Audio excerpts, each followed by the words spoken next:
So what we're going to do, we have to start off with a process real quick here, and this is all credited to Hartley. Hartley, where are you? The day started with a tour of a steel factory, which is super exciting. That's Nippon Steel. We're bringing it over here. Now the crane will bring it over here, and then that's where they cut it into smaller pieces, the correct piece size for the cars. The largest takeaway from this is its SMED operation.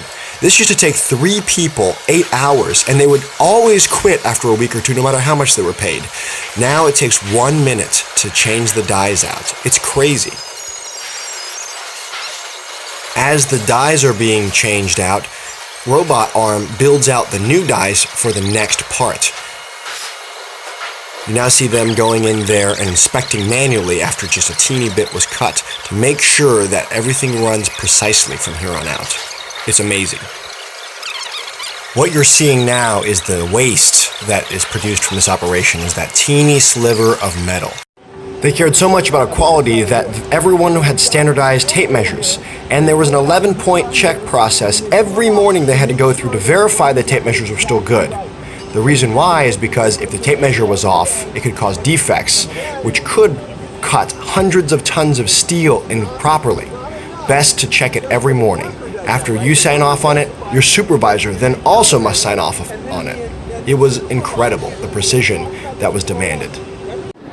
From the beginning to the end, all the way down the process until pack-out, was just 250 meters. It was incredible. Then it was a short trip over to a sushi restaurant. Just beautiful weather we're having today. Not a normal sushi restaurant, a lean sushi restaurant. They took care of the operations, they connected the flow. Everything was amazing, the elimination of transportation. We fed 19 people all together the entire time, and it took just 18 minutes. Easily. This one will not fit because it's 200 yen. So we stack it. Yes, just stay there. Next, we were off to an elementary school. This is what was left over after the children served the food, ate the food, and then cleaned up after themselves. Very, very little waste. We then toured the Toto toilet manufacturing facility. We weren't allowed to take pictures, but these are some stills from the website. It was very incredible, especially with the U-shaped cells. Next step was on to a Buddhist temple. The head priest came out and greeted us, which was a treat.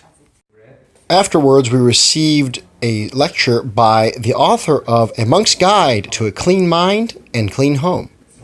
We're at the hotel now. This is a yukata, literally translated means bathing clothes. It's worn left over right. If you wear right over left, what will happen is you might have an incident where the robe's not long enough and you expose yourself to everybody. So people walk around the hotel with this, and we're going to go eat in it, and it'll be super exciting. From there, it was on to a traditional Japanese 3-course meal, which was absolutely fantastic.